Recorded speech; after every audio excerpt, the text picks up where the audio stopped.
오늘 함께 나눌 말씀은 사도행전입니다. 오랜만에 신약을 합니다.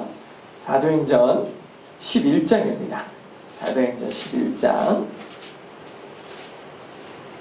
19절부터 26절까지의 말씀으로 함께 나누도록 하겠습니다. 사도행전 11장 주보에는 119절이라고 써놨네요. 안 틀리면 정상인 네. 이상하네. 하여튼 19절부터 26절까지 함께 봉독하도록 하겠습니다. 찾으셨죠? 같이 보겠습니다. 그때에 스데반의 일로 일어난 환난으로 말미암아 흩어진 자들이 베니게와 구브로와 안디옥까지 이르러 유대인에게만 말씀을 전하는데 그 중에 구브로와 구레네 몇 사람이 안디옥에 이르러 헬라인에게도 말하여 주 예수를 전파하니 주의 손이 그들과 함께 하심에 수많은 사람들이 믿고 주께로 돌아오더라. 예루살렘 교회가 이 사람들의 소문을 듣고 바나바를 안디옥까지 보내니 그가 이르러 하나님의 은혜를 보고 기뻐하여 모든 사람에게 굳건한 마음으로 주와 함께 머물러 있으라 권하니 바나바는 착한 사람이요 성령과 믿음이 충만한 사람이라. 이에 큰 무리가 주께 더하여 지더라. 바나바가 사울을 찾으러 다소에 가서 만남에 안디옥에 데리고 와서 둘이 교회에 1년간 모여 있어 큰 무리를 가르쳤고 제자들이 안디옥에서 비로소 그리스도인이라 일컬음을 받게 되었더라. 아멘. 아멘. 오늘 말씀의 제목은요, 다름의 능력입니다. 다름의 능력. 제가 광고를 하나를 안 했군요. 저기 나가시다 보면 이렇게 사순절 묵상 달력이라고 제가 프린트를 해놨습니다. 가셔서 집에다 딱 붙여놓고서 이렇게 물론 여러분 말씀 봉독하지만 굉장히 짧습니다. 그래서 사순절 기간 동안 여러분들이 또 활용하시면 되겠습니다. 너무 유아틱하게 만들지 않았느냐라고 생각이 되실 텐데 만들어져 있는 겁니다. 저는 교회 이름만 여기다 넣었어요. 여기 우리 교회 마크랑 마치 우리 것 같아요. 그렇죠? 아무튼 이렇게 이따가 활용하시면 되겠습니다. 오늘은 사순절의 첫 주입니다. 사순절은 제수요일이라고 부르죠. 왜 제수요일이냐면 옛날에 이스라엘 사람들은 자기에게 큰 죄가 있다, 마음 가운데, 삶 가운데 죄가 있다 그럴 때 어떻게 했냐면 하나님 앞에 무릎 꿇고 죄를 뒤집어 썼어요. 죄를 머리에다 뿌리고 온몸에 뿌린 다음에 그 죄를 뒤집어 쓴 가장 초라하고 비참한 모습으로 하나님 앞에 나아갔어요. 왜 그랬냐면 하나님 앞에 뭐 해 보이려고? 불쌍하게 보이려고요. 긍휼을 구하는 마음이에요. 아버지잖아. 하나님 앞에 자신을 가장 초라하고 부족하게 그 모습으로 하나님 앞에 나가는 거예요. 그렇게 회개가 시작되는 날이 제수요일입니다. 그래서 이 40일간 하나님 앞에 그리고 예수 그리스도의 고난과 부활을 기념하고 기억하고 묵상하는 시간이 사순절인데요. 날짜를 세보면 40일이 좀 많이 넘어요. 왜냐하면 주일을 빼야 돼요. 주일을 빼고 부활주일도 빠집니다. 부활주일을 빼고 그리고 매 주일을 뺀 토요일까지, 월요일부터 토요일까지의 날들을 쭉 계산해가지고 5주에다가 마지막 4일을 더해가지고 40일이 됩니다. 그래서 6주군요. 6주에 4일을 더해서 40일이 되는데 이렇게 해서 4주간 사순절 기간 동안 묵상하는 기간입니다. 이 기간 동안에 여러분들도 사실 저는 굉장히 보수적인 교회에 다녔어요. 보수의 상징이 뭡니까? 강단에 못 올라가는 거예요. 강단에 기어가야 돼. 이런 교회에 다녔어요. 그래가지고 강대상 청소도 못해요. 더러워요 이게. 그래서 우리는 그냥 들어온대. 거기 옛날 교회는 거기는 못 올라가니까 권사님들이 청소하시려면 이렇게 올라가셔가지고 그래서 일어서지 못하니까 무릎 꿇고 그 높은 강단을 막 닦고 막 그러시더라고요. 굳이 왜 저러셔야 되나? 막 이런 생각이 마음속에 괜한 분노가 있고 뭐 이랬었어요 옛날에는. 그렇게 보수적인 교회에 다녔는데 사순절 기간 동안요 즐거움을 느끼면 안 돼요. 정말 힘들어요 이거. 하여튼 꼭 이렇게 좋은 이 사순절 기간 동안에요 꼭 무슨 일이 일어나냐면 온 세상에 꽃이 피기 시작해요. 그래가지고 사순절에 꽃이 저렇게 좋은데 구경도 못 가. 제일 힘든 건 먼저 고난주간에 벚꽃이 만개를 해요. 항상 보면 요번 주도 좀 애매하면 요번 사순절은 그래도 날이 이렇게 벌써부터 막 이렇게 풀리는 거 보니까 좀 괜찮을 것 같기는 한데 꼭 그래가지고요 사순절 딱 끝나고 고난주간 딱 지나고 나면 모든 꽃이 떨어지고 그냥 초록색만 남아있어요. 그래서 이렇게 항상 시험에 드는 모습들이 있었는데 그러다 보니까 이 사순절 기간이 정말 고난의 연속입니다.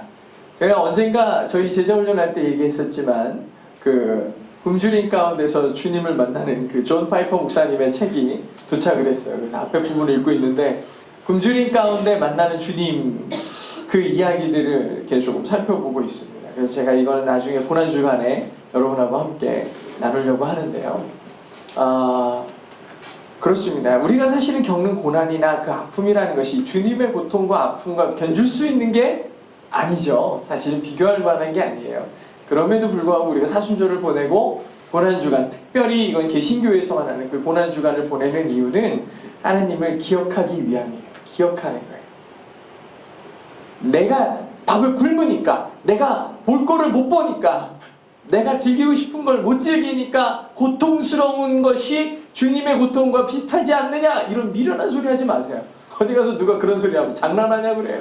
주님의 고통과 어떻게 그걸 비교합니까? 말이 안 되는 거죠. 우리는 뭐 하는 거예요? 그 기간 동안 말씀과 삶을 통해 주님을 기억하는 게 가장 중요한 거예요. 잊지 않는 거예요. 그래서 사순절의 의미를 거기에 두셔서 우리의 삶 가운데 주님을 묵상하며 살아가시길 주의 이름으로 축복합니다. 오늘 말씀은요, 성도들이 아주 특별한 결심을 하고 실천하는 모습이 담겨있는 이야기예요. 성도들이 아주 특별한 결심을 하고 실천합니다. 특별히 오늘은 이 11장을 읽고 있지만 사실 이 10장에 보면 베드로의 이야기가 나오는데 어떤 이야기가 나오냐면 하루는 베드로가 전도를 갔다 와가지고 이제 집 옥상에 기도를 하러 올라갔어요. 그래가지고 이제 사람들이 막 밥을 준비하고 이러는 사이에 베드로는 사도는 올라가서 옥상에서 하나님 앞에 기도하려고 딱 올라가서 지붕 위로 올라갔는데 갑자기 하늘에서 그릇에 쌓여있는 보자기가 쑥 내려오는 거예요. 뭐지? 그래가지고 환상 가운데 보는 거죠. 딱 보니까 그 안에 기는 것, 달린 네 발로 걷는 것, 하늘을 날아가는 짐승들 이런 것들이 그 그릇 안에 다 들어있는 거예요. 뭐야 하면서 쳐다보니까 갑자기 하늘에서 소리가 들리는데 잡아먹으라 그러는 거예요. 잡아먹어라. 그러니까 베드로가 깜짝 놀랐어요. 아 이거 어떻게 먹어요? 이걸 어떻게 먹어요? 저는 더럽고 순수하지 않은 것, 속되고 깨끗하지 않은 것은 먹을 수가 없습니다. 그런 거예요. 먹을 수가 없습니다. 하나님 저 못 먹어요.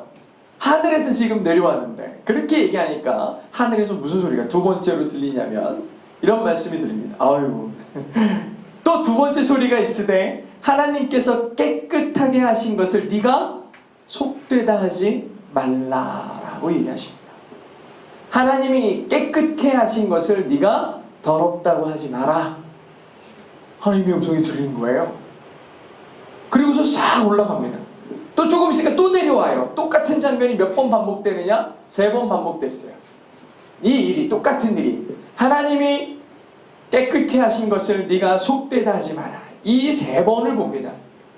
이게 무슨 뜻이지? 기도를 하는데 이런 환상을 본 거예요. 그래가지고 이 환상을 보고서 내려옵니다. 내려오니까 갑자기 베드로 선생님을 만나겠다고 두 사람이 와서 대기하고 있어요. 이 사람들이 누구야? 그러니까 고넬료라는 백부장이 보낸 두 사람의 심부름꾼이에요. 왜 보냈느냐? 베드로 선생님을 가서 모셔오라는 거예요. 자기네 집으로. 베드로는 영문도 모르죠. 백부장이 어쨌든 불렀으니까 가긴 가봐야 되겠죠. 그래가지고 갑니다. 이 사람들을 따라가는데 왜 불렀대요? 모르겠어요. 모시고 오랍니다. 하면서 이렇게 가는 거예요. 그래서 백부장의 집에 갔어요. 고넬료의 집에 갔더니 사람들이 쫙 모여있는 거예요. 이 사람들이 누굽니까? 백부장 고넬료가 설명하죠. 제 친척들과 제 아는 사람들입니다. 라고 얘기하는 거예요. 근데 그 아는 사람들 가운데 누가 있냐? 이방인들이 가득했어요. 이방인들이 가득했어요. 그때서야 베드로가 무릎을 치는 거예요. 아, 아까 그 환상이 뭐다? 이 시간을 위한 거라는 거예요. 고넬료가 열심히 하나님 앞에 신실하게 기도를 하니까 하나님께서 음성을 들려주셨는데 지금 요바에 가면 베드로라는 사도가 와 있는데 그 사람을 초청해서 너희 집에서 예배하여라 라고 얘기하신 거예요. 그래서 사람을 보낸 거예요. 근데 베드로에게는 또 하나님께서 나타나셔서 저 환상을 보여주신 거예요. 왜냐하면 베드로는 마음속에 이 이방인들에게 복음을 전하고 싶지 않은 마음이 있었을 거거든. 그런 마음이 있었을 거예요. 그러니까 이 하나님께서 베드로의 마음의 환상 가운데 보여주신 거예요. 베드로에게 나타난 것, 고넬료에게 나타난 그 음성 다 하나님의 기도의 응답이었던 거예요. 그래가지고 베드로가 그 이방인에게 복음을 전합니다. 자기의 의와 자기의 생각을 깨고 하나님의 뜻을 따라 복음을 전합니다. 베드로가 이 일을 했어요. 베드로가 했어요. 이 어려운 일을 해냈어요. 근데 이 일이 있은 다음에 자기네 집으로 돌아와서 유대가 있는 예루살렘으로 다시 돌아가니까 많은 유대인들이 베드로를 둘러싸는 거예요. 소문이 이미 다 났어요. 야, 이방인들에게도 복음이 전해졌다더라. 소문이 쫙 났는데 누가 그랬어? 누가? 베드로가 그랬다. 이 소문이 쫙 난 거예요. 그러니까 이 11장을 시작하는 메시지가 뭐냐면요, 유대에 있는 사도들과 형제들이 이방인들도 하나님의 말씀을 받았다를 들었더니, 원래 우리 여기까지 들으면 어때야 돼요? 이야, 대단하다, 너무 좋다 이래야 되는데 어떻게 합니까? 베드로가 예루살렘에 올라가니까 할례자들이 뭐 했다고요? 비난했어요. 너 어떻게 그럴 수가 있냐는 거예요. 어떻게 그 복음을 이방인들에게, 사람들에게 전할 수가 있냐고 비난하는 거예요. 사람들이 전통이 깨지는 걸 두려워해야, 하지 말아야 되는 거. 아까 얘기했잖아요. 강단에 올라오는데 일어서서 오거나 여기 막 함부로 올라오거나 하면 안 되는 거예요. 올라갔다가는 막 난리가 나요. 근데 지금 어떻게 해요? 다 올라와요. 강단도 치워요. 막 이제 강단도 치워. 이거 만지면 큰일 났거든. 원래 이거 만지면 안 되거든. 주일날 뭐 사먹으면 큰일 나요. 주일을 거룩하게 지켜야지, 안식일에 뭘 사먹어 막 이래가지고 저는 토요일날 먹을 거 다 사놨다니까. 주일날 뭐 먹으려고. 그럴 정도였어요.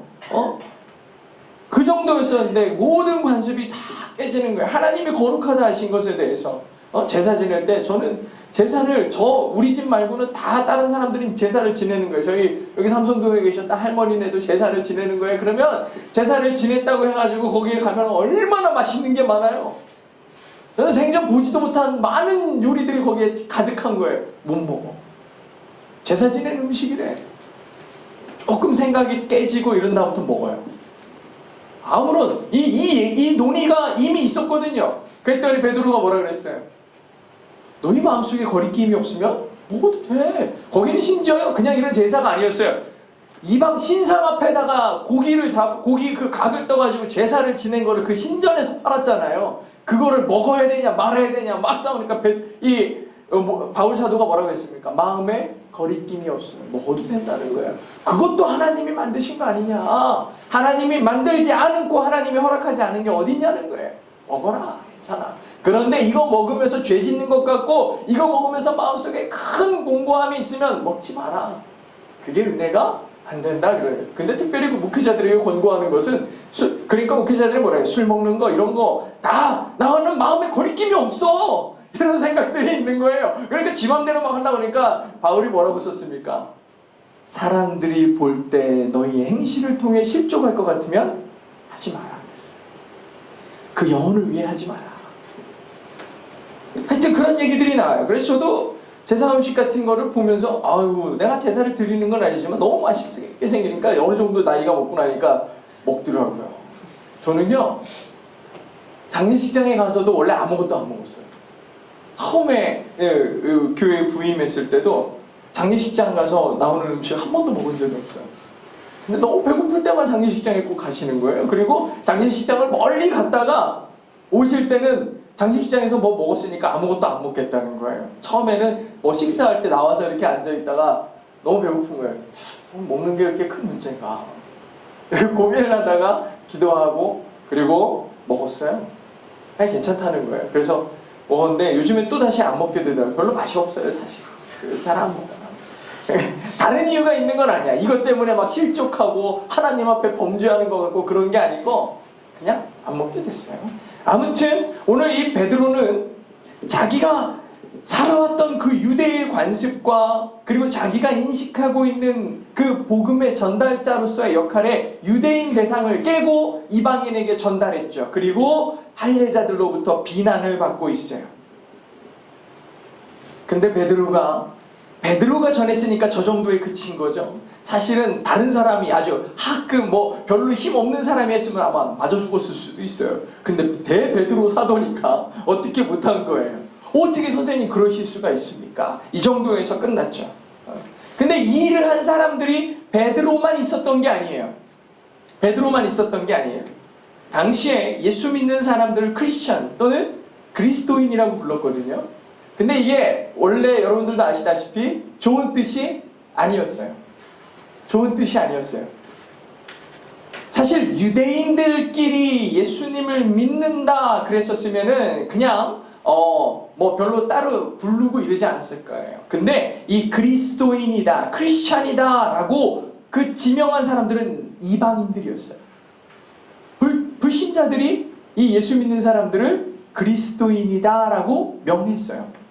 왜 이 사람들에게 그리스도인이라고 얘기했을까? 이건 별로 좋은 뜻은 아니었어요. 되게 비난의 의미가 있고 조롱의 의미가 있어요. 요즘에 우리나라는 막 개독이라고 그러고, 그죠? 조롱하는 거잖아요. 예수쟁이들 저거, 막 이렇게 조롱하잖아요. 그런 의미였을 거라요. 비아냥거리는 말이에요. 물론 막 개독이나 이런 말들은 굉장히 안 좋은 뜻이죠, 원래, 그죠? 너무 막 못된 짓도 많이 하고 그러니까 욕하고 기독교인을 섞여가지고 막 하는 말인데 아주 비판적인 의미를 담고 있어요. 하지만 당시에 크리스찬, 지금 크리스찬 그러면 되게 좋은 의미 같지만 당시에도 예수 믿는 사람들 이상해 그런 거예요. 이상해.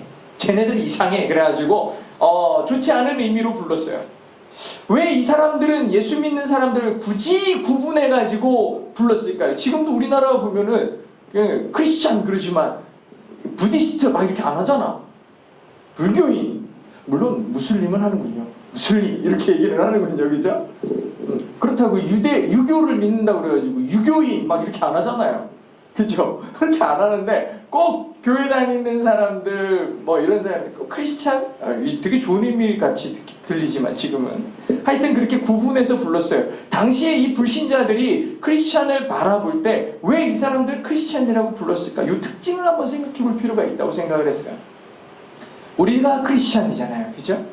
우리가 크리스찬인데 왜 우리는 크리스찬이라는 이름을 갖게 됐을까? 당시 그리스도인들은 왜 불신자들로부터 구분되어졌을까? 저 사람들은 우리와 다르다라고 굳이 구분지었을까? 그냥 구분짓는 것도 모자라서 저 사람들은 우리를 크리스찬들이라고 특별한 용어를 만들어서까지 정해줬을까?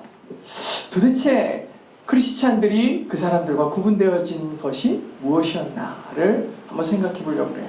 그래서 오늘 말씀의 제목이 뭐예요? 다름의 능력이에요. 다름. 저는 사실 다르다는 말이 굉장히 은혜롭게 들려진 적이 있어요.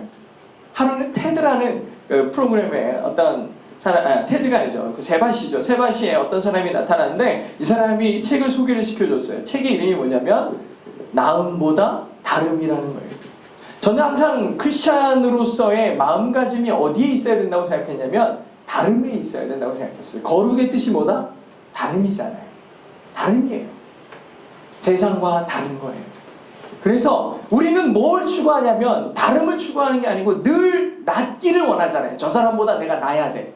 저 사람보다 내가 더 잘 살아야 돼. 더 높아야 돼. 더 공부 잘해야 돼. 더 뭔가를 잘해야 된다는 나음을 추구하는데 그 책의 일종은 뭐예요? 나음을 추구하지 말고 다름을 추구해라. 누구에게 얘기하는 거예요?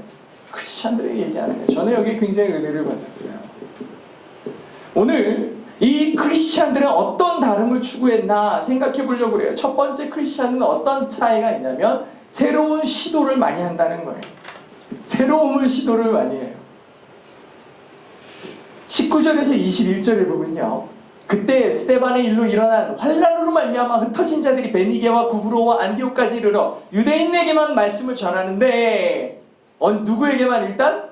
유대인에게만 말씀을 전하는데 이상한 사람들이 등장합니다. 구브로와 구레네에서 온 몇 사람이 안디옥에 이르더니 헬라인에게도 그리스인들에게도 말하여 주 예수를 전파했다 그랬어요. 전하면 원래 돼요, 안 돼요? 안 되는 거예요. 하면 안 돼. 우리끼리만 나눠야 돼. 이런 생각들을 갖고 있는 사람들이었는데 원래 유대인들은 그런데 이 복음을 누구에게 전하냐면 헬라인들에게 복음을 전합니다. 그러자 주의 손이 그들과 함께 하심에 하나님의 영이 그 복음을 전하는 자들과 함께 하심에 수많은 사람들이 믿고 주께로 돌아오니라 라고 되어 있는 거예요. 감동적이잖아요. 우리는 지금 보니까 감동이지만 당시의 사람들은 저놈들 뭐야? 이상한 놈들이네? 이런 생각이 들기 시작할 수밖에 없는 구절이에요. 잘 보세요. 이게 얼마나 두려운 말이냐면 제일 처음에 뭐라고 써있어요? 스데반의 일로 일어난 환란으로 그랬어요. 스데반이 복음을 전하고 예수님을 말하다가 공개 처형당하잖아요. 돌멩이에 맞아서 죽어요. 돌무더기에 쌓여서 죽어요. 이 광경을 본 많은 그리스도인들은 두려움에 휩싸였을 거예요. 나도 저렇게 될 수 있겠구나. 얼마나 무서웠겠어요. 저기서 그친 게 아니에요. 이 스데반의 죽음을 상징적으로 이 필두로 해가지고 이 예루살렘에 있는 많은 교회들이 얼마나 핍박을 받는지 몰라요. 예수를 믿는다는 이유로 괴롭힘을 당하고 고통 가운데 있어요. 그렇게 되니까 이 그리스도인들이 도저히 견딜 수가 없는 거예요. 그래서 무슨 일이 일어나냐? 다 도망갑니다. 저때 많은 사람들은 아마 다 망하는 줄 알았을 거예요. 예루살렘에서 도망을 가요. 도망을 가는데 쭉 도망가면은 여기에 구브로 땅이 있죠. 섬을 도망가요. 배를 타고서 도망가죠. 여기 안디옥으로 도망가죠. 구레네도 여기에 있죠. 저기에 구레네 사람인데 구레네는 여기로 도망갔다는 건 아니에요. 일단 도망을 어디로 가냐면 이렇게 위로 도망갑니다. 이렇게 도망가가지고 어디까지 가냐면 여기가 이제 소아시아잖아요. 저희가 다음에는 꼭 요 소아시아의 선교를 꼭 가봅시다. 저는 여러분들하고 꼭 가보고 싶은데 여기에 세워진 7개의 교회들 있잖아요. 이런 교회들에게 꼭 가보고 싶어요.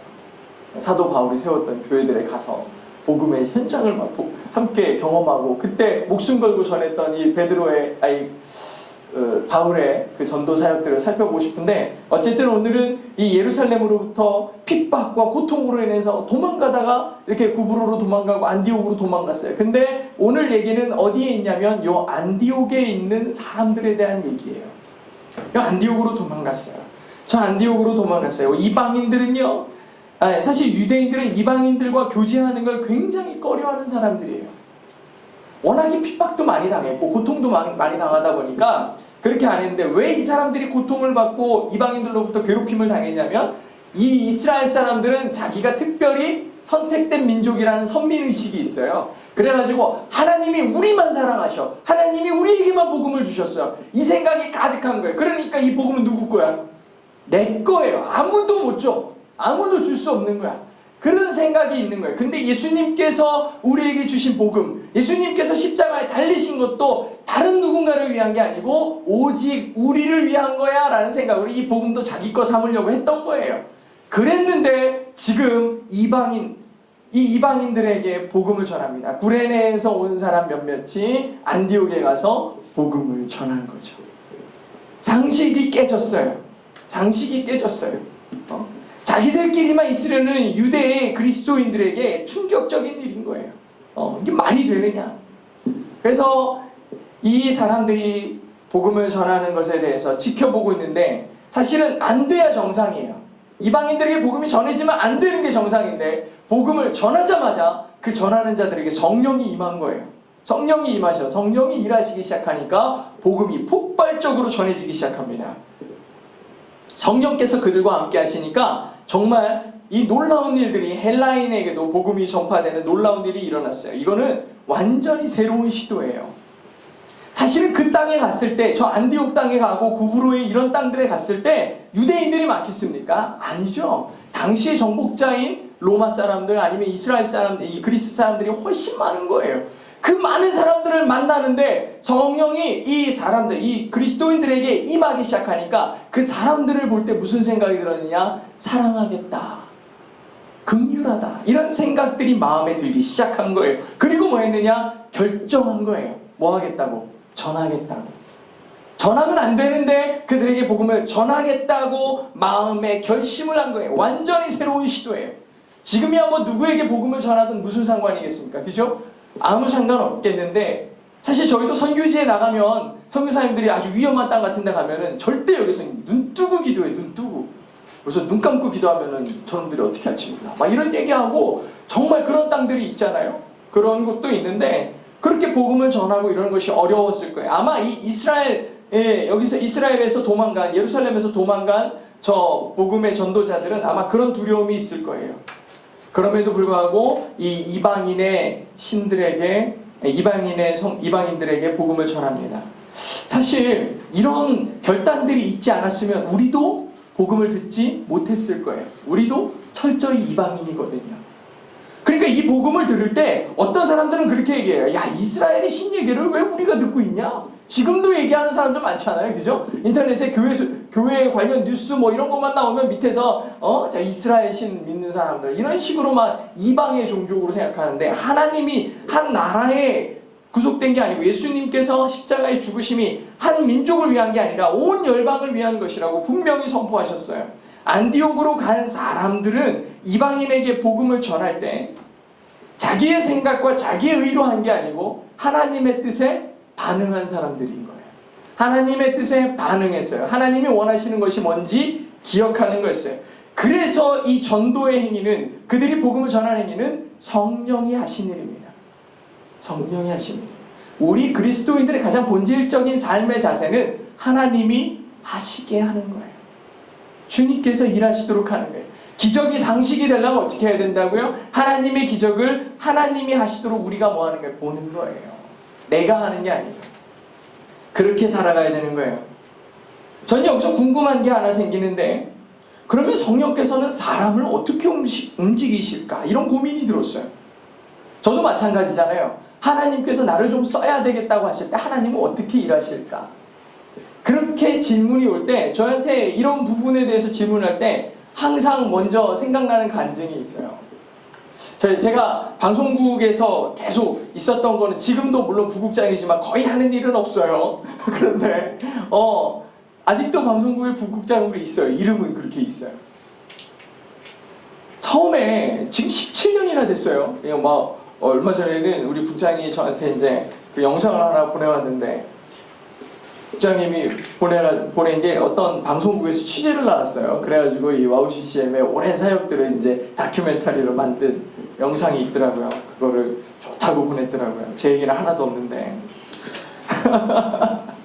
아무튼 그렇게 보냈어요. 근데 저는 생각도 못했는데 벌써 17년이 지났더라고요. 2002년도에 시작을 했었거든요. 월드컵 할 때. 그때 이제 다른 방송국에 있다가 이제 거기가 조금 문제가 있고 이래가지고 이렇게 나와가지고 우리 지금 국장님하고 만나가지고 아주 작은 방송국을 만들었어요. 아주 작은 방송국을. 그때 방송국을 만들었는데 처음에는 굉장히 이게 힘들었어요. 뭐 모르는 게 아니고 그랬었는데, 그래도 뭔가를 유지해야 되는데 저희 집에 서버가 그때 만들어진 게 아직도 있거든요. 이 방송 서버가 아직도 저희 집에 있어요. 그러니까 아마 부국장을 못 지우는 것 같아요. 내가 꺼버릴까봐. 근데 농담이고요. 아무튼 저희 서버가 그때 있는데 서버가요 껐떡하면 고장나요. 그리고 그때는 인터넷이 굉장히 안 좋았어요. 인터넷이 지금은 뭐 완전 초고속 인터넷 뭐 5G 그래가지고 엄청 좋은 거 얘기하지만 그때는 10메가 정도 속도에 맨날 끊겼어요. 그러니까 방송만 끊기면 저한테 전화가 와. 얼마나 귀찮은지 몰라요. 방송이 끊어졌어. 막 달려가서 방송 켜야 되고, 어디 오랜만에 놀러 갔는데 방송 꺼졌다 그러면 진짜 짜증이 확 나는 거야. 그래서 하여튼 맨날 그랬어요. 그런데도 맨날 시간만 되면 헤드셋 끼고 찬양 신청곡 올라오면 틀어주고 읽어주고 함께 기도해주고 맨날 그런 거 했거든요. 그렇게 방송을 했는데, 이 새롭게 와우 CCM을 만들면서 그 리더들이 모였어요. 팀장이었죠. 그때는 뭐 운영팀장, 저는 운영팀장이었고 뭐 방송팀장, 무슨 팀장들이 한 3명 정도, 3, 4명 정도 됐어요. 맨날 모이면 생각을 하는 거예요. 우리 어떻게 하면 방송을 더 잘할 수 있을까? 맨날 이 고민을 하는 거예요. 어떻게 하면 더 많은 사람들이 들을 수 있을까? 그래가지고요, 제일 첫 번째 모여가지고 한 게 뭐였냐면 웹플레이어라는 걸 만들었어요. 웹플레이어. 이거는요, 그 소스를 딱 이렇게 복사를 해가지고 홈페이지, 그러니까 그 당시에는 싸이월드는 안 되지만 그 당시에 있는 자기의 블로그나 이런 데다 딱 붙여놓으면은 요 플레이어가 그 홈페이지에서 나왔어요. 음악이. 그래서 사람들이 획기적이라고 이거를 다 자기네 그 홈페이지에다 갖다 붙이기 시작했어요. 크리스찬 관련 커뮤니티는. 그래가지고 막 다 갖다 붙이는 거예요. 와, 정말 성공적이야. 막 이러면서 막 너무 좋아했어요. 근데 그 다음 회의 때 또 모여가지고 무슨 생각을, 막 회의를 하면서 무슨 생각을 했냐면, 야, 근데 플레이어는 그 홈페이지에 가야만 볼 수 있잖아. 그러지 말고 컴퓨터에 설치하는 플레이어를 만들자. 그렇게 생각을 한 거예요. 그래가지고 이걸 만들어야 되는데 저희가 컴퓨터를 전공한 애가 한 명도 없어요. 저는 영문학을 했죠. 그 친구는 건축학을 했어요. 한 사람은 음악을 전공했어요. 컴퓨터를 할 줄 아는 사람이 없는 거야. 이런 거를 프로그래밍 할 수 있는 사람이 없는 거야. 그런데 뭐 하자고? 만들자고 한 거야. 그 다음부터 어떻게 했어요? 만들 수 있는 사람을 찾아나가기 시작한 거예요. 그래서 만들었어요. 한 2003년 정도에 만든 것 같아요. 2003년 아니면 4년에 만들었어요. 그 와우 플레이어, 와플이라고 그랬어요. 와플. 와플을 만들었는데 그게 지금도 쓰이고 있어요. 왜냐하면 우리는 컴퓨터 할 줄 아는 사람이 없거든. 그때 만들어진 걸로 지금도 쓰고 있어요. 윈도우 XP 때 만드는 거를 지금 윈도우 10에서도 쓰고 있어요. 잘 돼, 근데. 만드신 분이 탁월하신 분이야. 어쨌든 만드신 거예요. 여러분, 그게요. 이렇게 웃으면서 듣지만 이게 방송국에서 사용한 플레이어, 설치형 플레이어의 최초 모델이에요. 왜냐면 SBS에서 고릴라라는 그 설치형 프로그램 있죠? KBS의 콩이라는 프로그램 있죠? 저희가 다 비웃었잖아요. 그거 나올 때. 우리가 한 거네. 왜 저작권을 냈어야 되나? 막 이러면서 저희가 웃으면서 얘기했어요. 다른 방송국들이 다 그거 와서 취재했어요. 그 다음에 저희가 그 언젠가 한번 간증했었는데 비가 너무 많이 온 날 막 그 물 터져가지고 막 방송국 잠수된 날 있잖아요. 그런 상황에 있을 그 지하의 방송국에 방송이 있을 때 저희가 어디선가 웹캠 하나를 주웠어요. 저희가 만나가지고 내가 이렇게 카메라를 이렇게 보는데 야 이거 우리가 움직이는 게 이렇게 화면으로 보이네. 요거를 방송에 한번 내보내볼까? 저희가 또 고민을 하기 시작한 거예요. 아무도 이걸 하는 사람이 없어요. 보이는 라디오죠. 요즘에 다 하잖아요. 라디오, 보이는 라디오. 그때 저희가 또 이걸 고민을 한 거예요. 그런데 이거를 컴퓨터 서버에다 걸으니까 10명이 오면 다운돼요. 10명이 오면 다운돼. 그래도 했어요. 그래도 그 웹카메라 켜놓고서 그 방송을 4명이서 이 화면이 얼마나 쪼만해. 얼굴 맞대고서 방송을 하는 거야. 마이크를 이렇게 세워놓고서 3명이 앉아가지고 그거 방송을 이렇게 쳐다보면서 방송을 하는 거예요. 너무 웃겨요. 그 장면을 보면. 근데 그렇게 한 거예요. 맨날 모이기만 하면은 거기에 모여가지고 뭐 하지? 어떻게 하지? 맨날 그 고민을 하는 거예요. 나중에 그 모습을 객관적으로 살펴보니까 얘네들이 좀 미친 것 같은 거예요. 제정신이냐 이게. 그러니 저희 아버지도 그렇고 어머니도 그렇고 우리가 방송 선교를 합니다 맨날 외치는데 아무리 봐도 그 아버지 어머니가 보실 때는 한심한 거야. 니네 맨날 뭐하냐, 그거 한다고 밥이 나오냐, 뭐가 나오냐, 맨날 뭐라고 하시고 한심해 하시고 맨날 그러는 거예요. 저런 시간에 공부를 하지. 저희 국장은 제가 얘기했었죠. 이미 건축회사 LG건설 되게 큰 회사에 취업이 됐는데 취업 그 확인한 거를 어머니께 드리면서 제가 여기까지 할 건 다 한 것 같습니다. 그러고서 방송국 갔다니까 서울에 취업했는데 그러고서 갔어요. 제가 생각해도 야 정말 너 대단하다 그래서 마음으로 욕을 했죠. 넌 제정신이냐 이렇게 했는데 겉으로는 굉장히 칭찬하고 건변하고 너밖에 할 사람이 없구나 그러면서 이렇게 응원을 했어요. 내가 왜 이 사람들이 왜 이러고 있나 나중에 생각해 보니까 방송에 대한 열정이었던 거예요. 처음엔 재미로 했었죠. 근데 여기에서 정말 인터넷에서 복음을 전하는 것에 그 기쁨을 맛보기 시작한 거예요. 방송에 주님 방송을 통해서 하나님께 영광을 돌리는 그 기쁨이 있었어요.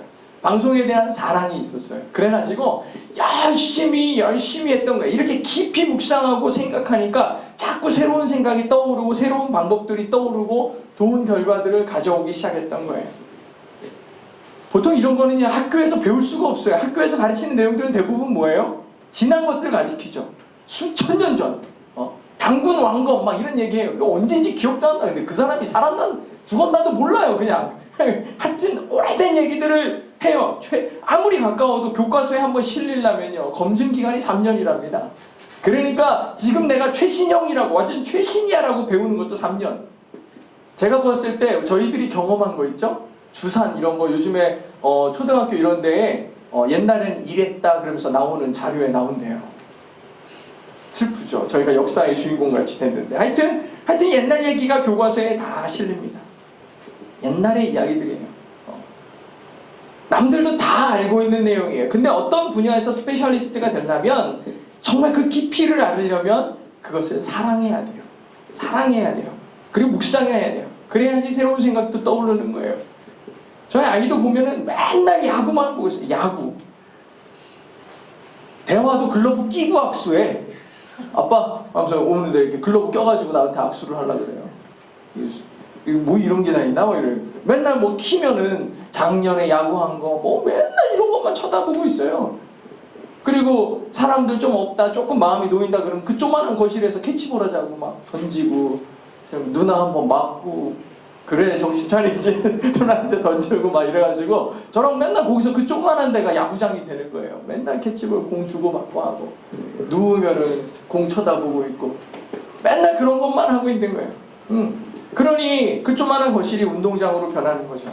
축구 선수는 어떻겠습니까? 거실이 축구장이겠죠. 우리 아이가 축구를 안 좋아하는 게 참 다행인 거죠. 미술 좋아하는 애들 보십시오. 벽과 거실 뭐 만나는 데마다 다 도화지가 되는 거야. 거기에 홀릭돼 있으니까 그래. 빠져 있으니까. 음악 좋아하는 사람은 심지어 빗방울 소리도 음악처럼 들린대잖아요. 그래서 그걸 막 쳐낸다는 거예요. 이 특별한 거죠. 그런 사람들은 핸델의 메시아 같은 거 일주일 만에 완성했다잖아요. 그거 완전 풀로 연주하는데 몇 시간 걸린다는데 만든 거를 일주일 만에 만들었대요. 완전 홀릭돼 있으니까. 이사야서 읽고서 감동된 말씀으로 작곡한 노래잖아요. 이렇게 깊이 생각하고 깊이 묵상하면 새로운 생각들이 떠오르고 움직이게 만든다는 거예요. 깊이 빠져있는 거 깊이 생각하고 묵상하는 거, 그 안에 매몰되는 거예요. 사람들은요, 새로운 시도를 하고 새로운 것을 보는 것에 그 관점이 뭐냐? 계속 깊이 묵상하고 사랑하는 데 있어요. 무슨 말입니까? 깊은 사랑과 깊은 관심을 통해 볼 수 있고 들을 수 있다는 거예요. 그리스도인의 특징은 뭐냐면 하나님을 깊이 사랑하고 생각한다는 거예요. 그리스도인들은 하나님을 깊이 생각해요. 하나님을 깊이 묵상해요. 그러니까 하나님을 사랑하니까 하나님께서 이 베드로에게 주셨던 계시나 이런 것들이 내 삶에 없음에도 불구하고 나는 하나님을 날마다 생각하고 묵상하니까 날마다 더 놀라운 생각들, 하나님의 마음을 느끼게 하시고 하나님의 계획을 실천하는 도구로 여러분을 사용하신다는 거예요. 정말 놀라운 일 아니겠습니까? 이방인에게 나아가서 복음을 증거하는 것, 이것이 그리스도인의 능력이에요. 친구들에게, 이방인들에게, 그리고 내가 회사의 동료들에게 내가 복음을 전하는 거, 이게 능력이라고. 이게 탁월함이에요. 왜 그렇습니까? 하나님의 마음을 볼 수 있기 때문이에요. 세상 사람들은 전혀 볼 수 없는 것을 볼 수 있는 능력이 그리스도인들에게는 있는 거예요. 그러니까 이게 탁월함인 거죠. 사람들을 뛰어넘는, 세상을 뛰어넘는 과거에 집착된 교과서적인 마인드가 아니라 지금 현재와 앞으로를 볼 수 있는, 미래를 볼 수 있는 그 식견을 갖는 것, 그게 그리스도인의 자세예요. 엄마가요, 아이들이 우는 소리 딱 들으면 얘가 배고파서 울어, 뭐 응가해서 울어, 뭐 이러면서 금방 알아채잖아요. 뭐 엄마는 뭐 듣기만 해도 그 울음소리를 구분하는 무슨 탁월함이 있느냐, 감별사냐, 그런 게 아니라 아이를 사랑하니까 아는 거예요. 아이를 사랑하니까 뭘 원하는지 딱 아는 거죠. 그리스도인은 사랑으로 나아가는 존재이기 때문에 하나님의 마음에 합당하게 살아가시길 축복합니다. 그래서 그리스도인의 첫 번째 특징이 아까 얘기한 것처럼 하나님의 마음을 분명하게 알아채는 거예요. 그래가지고 새로운 시도들을 계속해서 시도합니다. 두 번째는 뭐냐면 장점을 보는 눈이 있어요. 저는 이게 굉장히 중요한 거라고 생각을 했어요. 이 말씀을 준비하면서 저는 제가 제일 많이 찔렸어요. 왜냐하면 맨날 사람을 딱 보면은 단점과 약점과 부족한 점들이 먼저 보이고 비판의 거리가 없는지를 먼저 생각하는 게 제 모습이었는데, 이 말씀을 생각하니까 오늘 이 뒷부분에 등장하는 바나바라는 사람 때문에 이 두 번째 특징을 생각을 했는데, 솔직히 저도 영적으로 좀 힘들어지고 기도가 잘 안 나오고 그러면 입술에서 계속 불평이 나오는 거예요. 원망이 생겨요. 불평이 나오고 이러면 안 되는데 하면서도 그러는 거예요. 예전에는 이런 생각이 들면은 그냥 다 표현했어요. 나는 원래 그래, 나는 원래. 그러면서 막 했어요. 주변의 사람들이 얼마나 힘들었겠습니까? 누군지 얘기하지는 않지만 굉장히 힘드신 분이 있었겠죠. 힘들었을 거예요. 근데 신앙을 갖고 묵상을 하면서 조금씩 달라지기 시작했어요. 힘들면은 그 사람에게 나의 힘듦을 표현하고 막 이런 게 아니라 먼저 주님께 다가오는 거예요. 주님 앞에 나오는 습관이 생겼어요. 옛날 어른들이 주야 이렇게 하시는 모습을 보면서 나는 왜 저러시나 했는데, 나중에 시간이 지나면서 보니까 힘들고 지치고 입에서 불평이 쏟아져 나올 것 같고 원망이 쏟아져 나올 것 같은 순간에 주님께 먼저 나오는 거를 습관을 들이기 시작했어요. 근데요, 이 묵상의 시간이 정말 놀라운 시간이에요. 참을 수 있게 만들어요. 견딜 수 있게 만들더라고요. 심지어 때로는 기도하고 돌아서면요, 미운 사람들도 이뻐지기 시작해요. 이게 놀라운 능력이야. 수련회 끝나고 나오면 세상 사람들이 다 사랑스러워요. 수련회 끝나고 우리 옆에 사람 안아주세요. 그럼 막 안아준다? 평소에는 얼굴도 안 쳐다보던 사람들한테 막 안아주고 축복하고 너가 세상에서 제일 아름답다 뭐 이런 말 막 하기 시작해요. 술에 취한 거죠. 술에 취한 거죠. 성령의 술에 취한 거죠. 성령의 감동이 되기 시작하면 그렇게 미워 보이고 힘들던 사람이 사랑스러워지기도 하는 거예요. 오늘 이 유대의 사람들, 구레네 사람들이 안디옥에 가서 이방인을 바라보는 시선이 이것이 아니었을까? 이것이 아니었을까? 이 헬라인을 바라보면서 사랑스럽다. 저 영혼이 지옥에 떨어질까봐 걱정이 된다. 이 안타까운 마음들이 마음속에 막 생겨난 거예요. 이런 생각이 세상의 통념과는 전혀 다른 시각이죠. 그래서 사람들이 이 그리스도인들이 이상하다라고 얘기하기 시작한 거예요. 쟤네들 뭐야? 처음 보는 사람들한테 막 다가와가지고 복음을 얘기하고 생전 처음 듣는 예수라는 사람을 얘기하고 막 이러니까 이상해진 거예요. 이상하게 해서 그 사람들을 구분하기 시작했죠. 그들에게 사람이나 상황을 볼 때 장점을 바라보고 가능성을 바라보고 감사를 뽑아내는 능력을 가진 사람들이었던 거예요. 그러니까 고난 중에도 노래를 불러요. 바울과 실라가 감옥에 갇혔는데도 노래했잖아요. 그게 그리스도인인 거예요. 이게 진짜 신기하죠. 지금도 세상 가운데 있는 크리스찬들은요, 핍박이 생기기 시작해도 감사하는 사람들이 있어요. 저는 여기에 능력이 있다고 생각해요. 힘들고 지칠 때 노래할 수 있는 사람. 안디옥에서 이방인들에게 복음을 전할 때 그 사람들이 거부하고 핍박할 줄 알았는데 복음을 받아들였고 안디옥에 큰 부흥이 일어났어요. 그리고 이 모습의 소식을 듣고 소문을 듣고 놀란 이스라엘의 예루살렘의 교회가 한 사람을 보내요. 그 사람이 누구냐? 바나바예요. 예루살렘 교회가 이 사람들의 소문을 듣고 바나바를 안디옥까지 보내니 그가 이르러 하나님의 은혜를 보고 기뻐하여 모든 사람에게 굳건한 마음으로 주께 함께 머물러 있으라 권하니, 이렇게 돼 있어요. 사실 안디옥 교회는요, 평신도들이 모인 교회예요. 예루살렘에서 핍박을 못 견뎌가지고 막 도망간 사람들이 거기서 전도해가지고 교회가 생겨났어요. 근데 그 교회, 거기에 공동체에 사람들이 모였는데 다 자기 얘기하겠죠. 다 자기 욕심이 부려지겠죠. 얼마나 체계도 없고 대충 예배드리고 대충 하겠어요. 그런데 그렇게 오합지졸인 교회를 본 바나바의 시선이 뭐예요? 하나님의 은혜를 보고 그랬어요. 하나님의 은혜를 보고. 여러분, 우리 교회 안에 있지만 다 연약해요. 다 부족해요. 다 어쩌면 수많은 약점들을 안고 있는 사람들이죠. 근데 바나바는 하나님의 은혜를, 이런 교회를 바라보며 하나님의 은혜를 보고 기뻐했어요. 부정적인 것을 바라보고 비판하는 게 아니라 하나님의 은혜를 보고 기뻐했습니다. 이 시선을 갖는 게 하나님의 은혜의 사람인 거예요. 예수님이 말씀하실 때 비유로 얘기하셨던 선한 사마리아인의 비유가 있어요. 거기에 보면 제사장 등장하죠? 레위인 등장하죠? 사마리아인 등장해요. 근데 할 말이 얼마나 많아요. 레위인, 제사장이 이 거만 죽어가는 사람을 놓고 떠나는 장면에 대해서 비판할 게 얼마나 많냐고요. 근데 보더니 가더라, 보더니 가더라, 두 마디로 끝나요.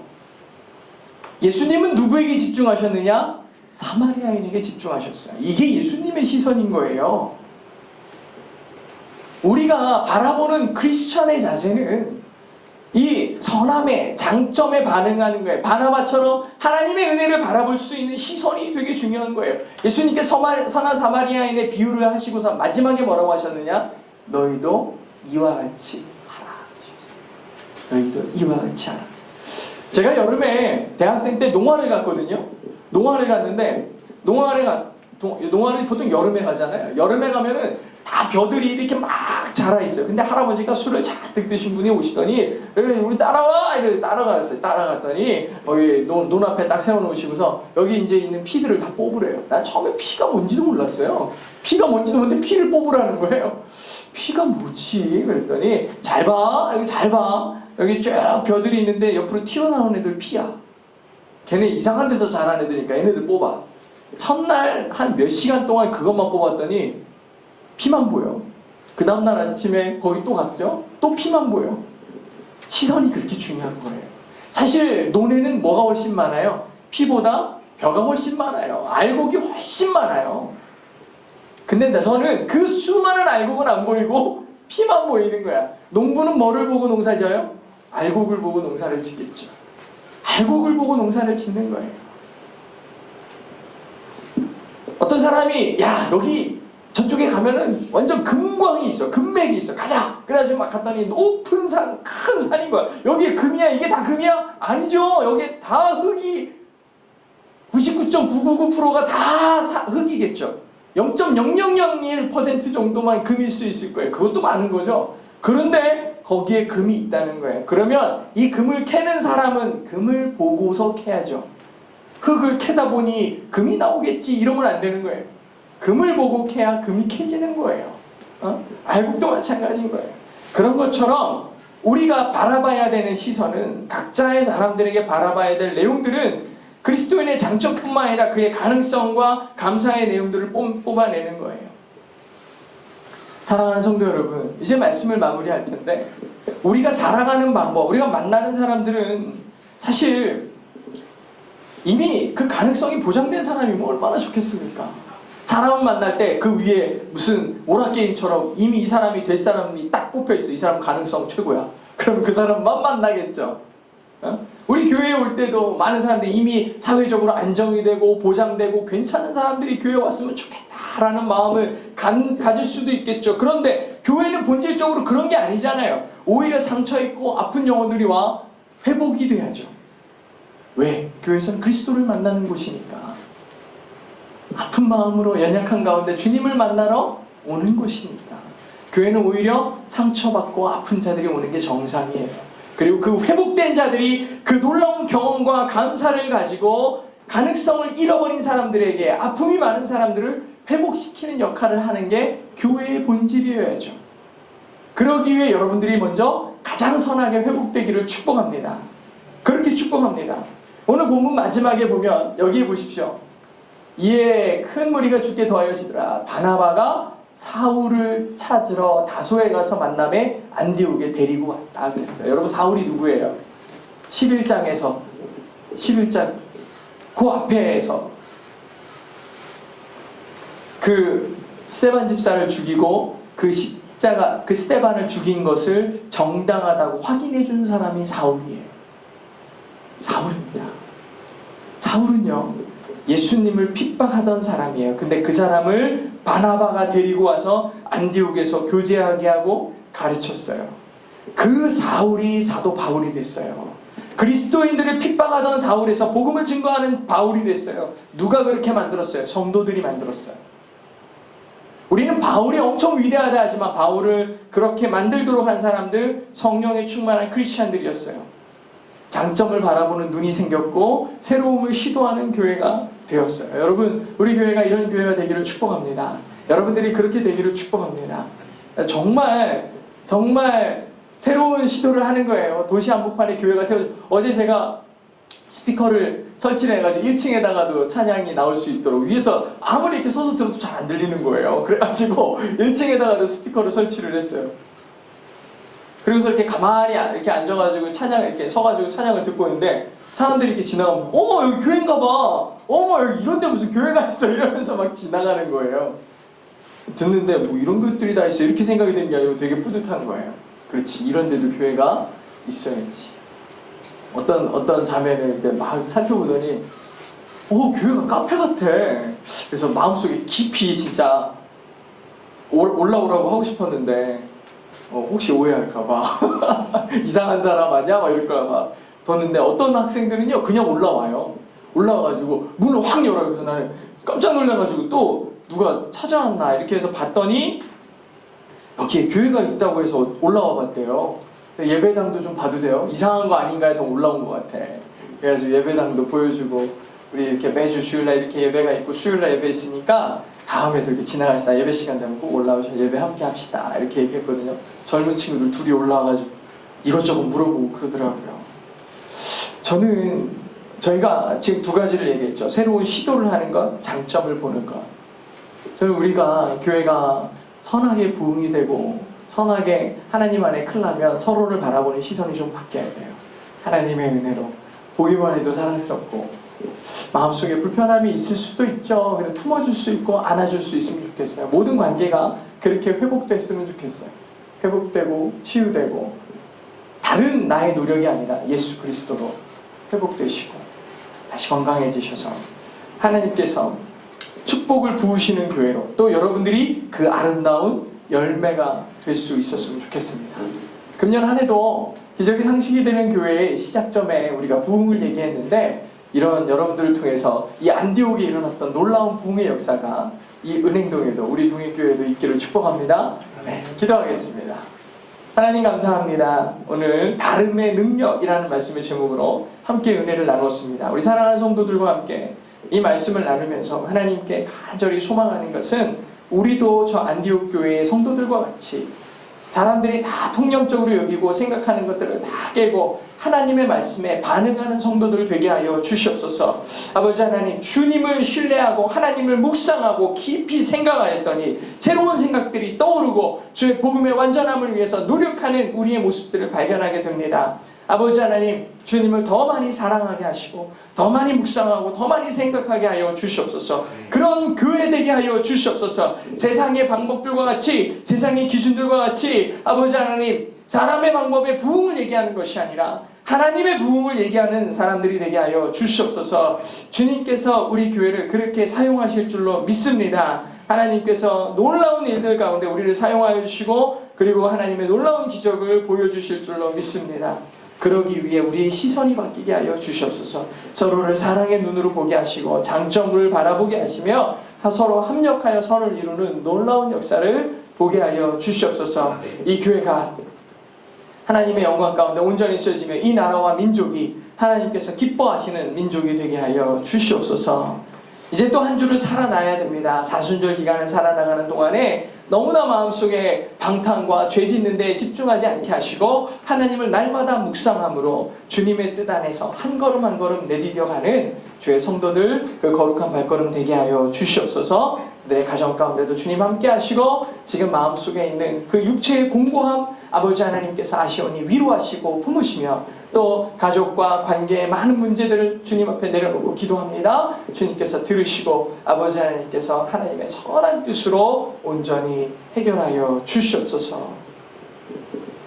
오늘 귀한 예물 드린 손길이 있습니다. 그 예물이 쓰여지는 것마다 하나님의 은혜가 드러나게 하시고 아버지 하나님, 내가 드린 것뿐만 아니라 30배, 60배, 100배로 선교사들을 돕고 어려운 교회들 가운데 합력하게 하시며 아버지 하나님, 무너진 교회가 회복되게 하시고 잃어버린 영혼들이 주께로 돌아오는 놀라운 역사의 아름다운 도구로 귀한 예물을 사용하여 주시옵소서. 믿고 드린 손길 가운데도 주님 축복하여 주셔서 아버지 하나님 넘치도록 하늘의 문을 여시고 부어 주시옵소서. 지금은 우리를 위하여 십자가의 고통을 감당하신 우리 주 예수 그리스도의 크신 은혜와 그 아들을 보내실까지 사랑하신 하나님 아버지의 극진하신 사랑하심과 성령님의 감화 감동 충만하신 은혜가 이제 내가 주님 뜻대로 살겠습니다. 세상과 비교하여서 내가 더 나아야지, 내가 더 앞서가야지 그렇게 선언하는 자들이 아니라 세상과는 다른 특별한 기준, 하나님의 말씀의 기준에서 다름으로 살아가는, 그렇게 세상과는 구분되는 그리스도인으로 살아가기를 소망하는 믿음의 예배자들 머리 위에, 우리 사랑하는 동행의 성도들 머리 위에, 그리고 교회와 가정과 이웃 위에 이제로부터 영원토록 함께 계실지어다.